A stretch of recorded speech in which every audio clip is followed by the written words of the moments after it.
If you want to eat juicy and tender beef with loads and loads of flavor, then you need to try this new cut of meat. Big thanks to Napoleon Grills for sponsoring this episode. I eat a lot of steaks, and the ones that I like best are the ones with the most flavor. And usually that means I'm not getting the most tender steaks. I'm getting steaks that are mediocre tender, but have such great flavor. I'm talking about skirt steaks, tri-tips, picanha. Just forget about the tenderloins. It's meat for old people who have too much money that they can spend on their food. But recently I made a discovery. I bought this piece of meat. You see, this is a whole beef neck. Now, pork neck is something we buy regularly to make pulled pork with, but a beef neck is not so usual for us to buy. And there's a good reason for that, because this is a technical cut. If you're not into the industry of butchering, then you might not know that the big processing plant actually cut up the cows and then ship these technical parts to your local butcher. He then cuts the technical part down into smaller pieces so you and me can consume regular portions. Now let's get this out of the package. And if you didn't know, beef neck is very, very inexpensive. Just go look for a beef neck. Just find the kilogram price. It will surprise you how cheap that actually is. I recently did a video and I made shawarma and I used the beef neck. Now I was cutting into this thing and I was thinking, wow, this is gonna be a great video. This is great beef for what I want to do with it. But then I sliced into the beef neck and it uncovered something truly amazing. Something that blew my mind, and I thought, whoa, I'm messing up this whole piece of beef. I'm gonna do it again. And then I was thinking, wow, I might be slicing up the Denver steak. And if you don't know what a Denver steak is, yeah, let's find out together. Let's see if I personally can get that steak out of this cut, and then we'll find out if it's worth it or not. Oh boy, that's going to be a challenge. Where I'm going to start is I'm going to take a look at the size, because that's going to tell me a lot about this cut. I can see that this is what looks to me like I recognize from the pork chop. On the other side, I also recognize this side from the pork chop. So what I want to do is I want to separate this part from that part. Now the problem arises when I'm cutting up the wrong ends, and then I might find out that this is the Denver steak. So I might be cutting the wrong things here. And you know, that is actually not a strange thing, because if you're not a trained butcher and you haven't seen it done before, then you kind of have to figure it out by doing it. Now since I cut one up already, I think I have it figured out. Now I do know that my slices that were looking so good were on this side of the roast. And you can actually see it right here because I've got that beautiful marbling. So I'm going to start here and work my way all the way there. Look at that. This is what I was looking for. Now I might have cut this thing all wrong, and I'd love for you to jump into the comments and tell me what I'm doing wrong or how you would have done it. But what I'm looking for is that intermuscular fat. Look at that. That looks absolutely gorgeous. As you can see, there's a bit of silver skin that runs along here. And if you look on the other side, these are two different pieces of meat. How can you tell? Well, you follow the grain of the meat. This runs in this direction and this runs in that direction. So therefore, I need to take these two apart. Let me put this aside first. And then I'm going to see if I can separate these two without doing too much damage. Sometimes you can even tear these up by hand. I'm just following that silver skin, cutting off that piece of meat, trying to figure out how it runs. See, that's one part. All right, this is starting to look good though. And then I'm taking off that silver skin. This is where I need to be. This is what I'm looking for. It doesn't look as pretty anymore, but I definitely got what I was looking for. I got a big piece of meat with an insane amount of intermuscular fat. And that's going to make this piece of beef potentially tender and juicy when you cook it. And just take a look on this side where it's running with the grain. Oh, that is so beautiful. You might have already noticed that this is an exceptional piece of beef. And I must admit, it's special. This is a crossbreed between a Holsteiner dairy cow and a Black Angus. And in the feeding process, they finished it off beautifully. Now I had the opportunity to visit the producer once. In the Netherlands, this is called the Regio Rund, and it's so beautiful and so gorgeous that I go back for it every time. The only problem is you cannot tell anyone about it, otherwise it gets more expensive. So, okay, listen, here's the plan. I'm gonna fire up my Napoleon grill and just heat up the whole thing. I wanna set it to high temperatures so we can actually sear a piece of that steak and can taste it. Now I need to figure out, is it going to be tender? Is it going to be juicy? Is it going to be flavorful? And I'm thinking yes, but there's only one way to find out. I'm gonna start by cutting off a piece of the end. It's a small piece of steak, but the intermuscular fat is insane. It looks so good. This is going to be my test piece, and then I'm going to figure out if I can find a piece of this steak where the grain run all in the same direction so we can cut actual steaks out of this piece. And the thickness of the steaks that I can cut depend on how tender the beef is. If it's not tender at all, then I'm going to have a problem. I'm going to have to cut real thin and then still hope for the best. If it's tender or reasonably tender, I can cut a little thicker steak, which will be a little bit more enjoyable to eat. And that's why I gotta have this small test piece. I fired up the grill, it's getting hot. I'm gonna put it in a cast iron plate and we're gonna be cooking that steak. I waited about 10 minutes for the cast iron plate to become hot, which is now not extremely hot, but reasonably hot.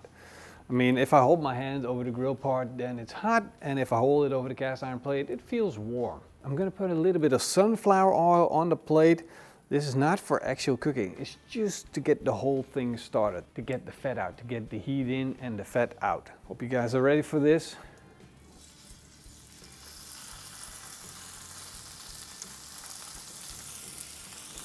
Take a moment to appreciate the light sizzle.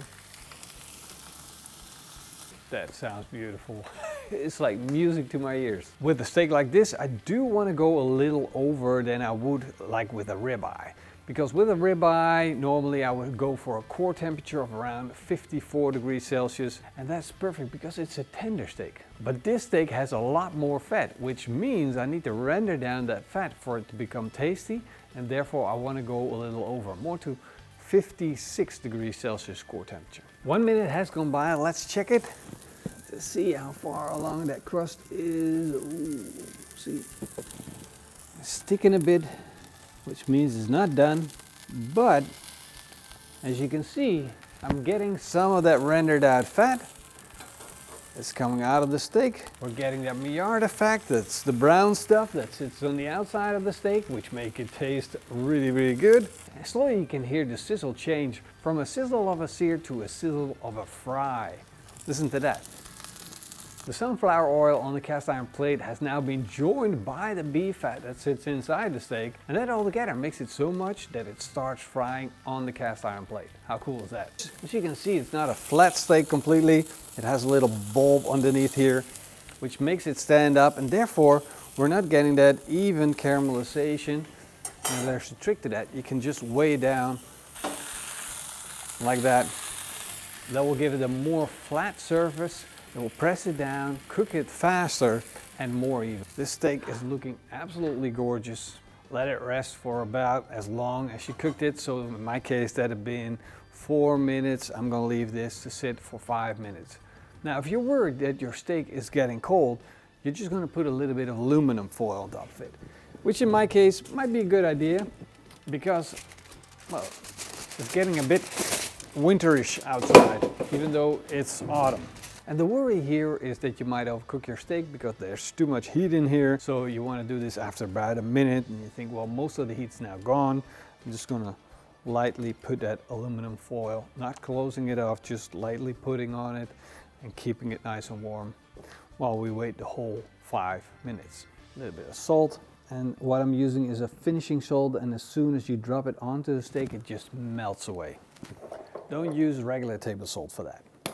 That's going to be very salty and not very enjoyable. All right, let's slice into this. I hope this is going to be good. See that? That is a juicy steak. Now I'm slicing the last piece keeping it as a larger piece to see how tender it is.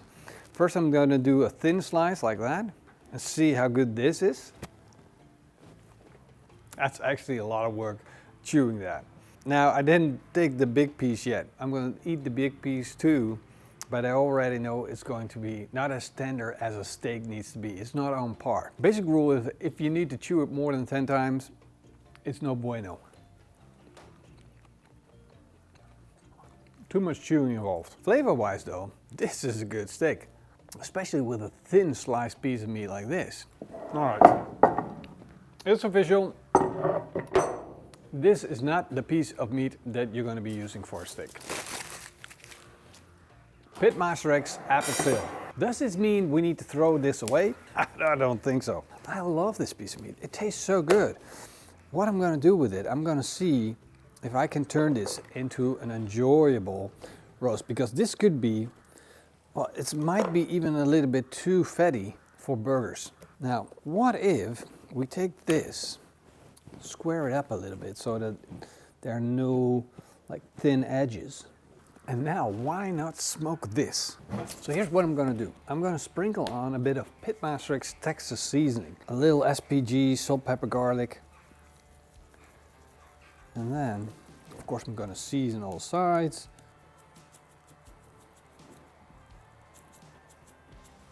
That's looking good. Let's get to smoking. I set my Napoleon Kettle Pro grill up to smoke with briquettes banged to one side, a couple of fire starters in it, and some smoke wood. And now I'm letting it come up to a temperature of 120 degrees Celsius, which is around 240 degrees Fahrenheit. I'm going to place this beautiful experiment on the opposite sides to the fire of the kettle grill. I'm going to close the lid. I got my top vent all the way open, and my bottom vent I'm going to close almost all the way closed, and I'm going to slowly let it come up and then close it down again as the temperature rises. And I know you might be thinking, wow, whoa, that didn't work out. Now what? What is he going to do with the rest of the meat? Let me show you. Because I love pork chops. I'm kind of like the pork chops kind of guy. Now this is the same thing, except we call it chuck. We might as well call it beef chops. But if we cut these into steaks, we got beautiful chuck steaks. Just as easy as that. And look at this chuck steak. Isn't that the most gorgeous thing you've ever seen? See, that's why I'm not worried. Even if you order a chuck steak in the Netherlands, you pay more than when you buy the whole thing. So getting this whole piece was already worth it from the beginning. Now I took a little bit off. I'm ending up with these beautiful chuck steaks, and because I like them a little thicker, that way I have some options if I want to smoke them. I got some beautiful smoked chuck steaks. Look at that. Isn't that absolutely fantastic? So you know I'll be taking out my vacuum machine and sealing these up for future projects. And you know what's really nice? Is that since you're slicing it up yourself, you can select the ones that you think are the best for your project. Cut it nice and thick. It's the biggest one of the lot, and that's going to be a perfect smoking project. That will be around 1 to 1.5 kilograms. And if you need a recipe for that, just comment down below. PITMASTERX, make me a chuck steak pot roast, and that will be coming up then soon. To do it yourself in the Netherlands, it's on average €2 cheaper compared to buying the single piece. So if you're doing like 10 kilograms, it's definitely worth it. So in the end, it took 2 hours of smoking, 2 hours of wrapped in aluminum foil and letting it come up to temperature, and then another ½ hour of resting. Now we get to see the end result. And I hope it's worth it. Hopefully not as disappointing as the steak was. Whoa, that looks good. That looks absolutely freaking delicious. I'll never forget to waste those juices. All right, let's slice into this. Without further ado, tender. Oh yeah, tender. Got a nice bit of smoke ring right there. And look at that. We're cutting with the grain. So now I'm gonna slice it against the grain. Look at that. Look at how shiny and juicy that is. All right, let's get a slice out of this. Let's do a little pull test, see how that works out. So I love the way this looks. I got a smoke ring, it's nice and juicy. It looks absolutely amazing. Now let's do the taste test. Whoa!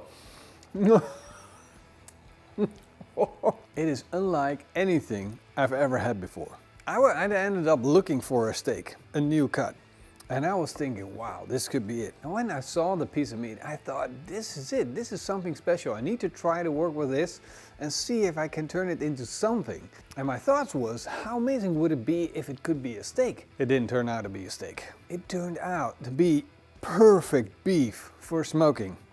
Now, of course, that's not strange sitting next to the chuck steak, but it is so, I don't know how I'm supposed to say this, but this is so good. I mean, it has texture, and at the same time, it falls apart. It is beefy, it is smoky. This is the ultimate barbecue meat.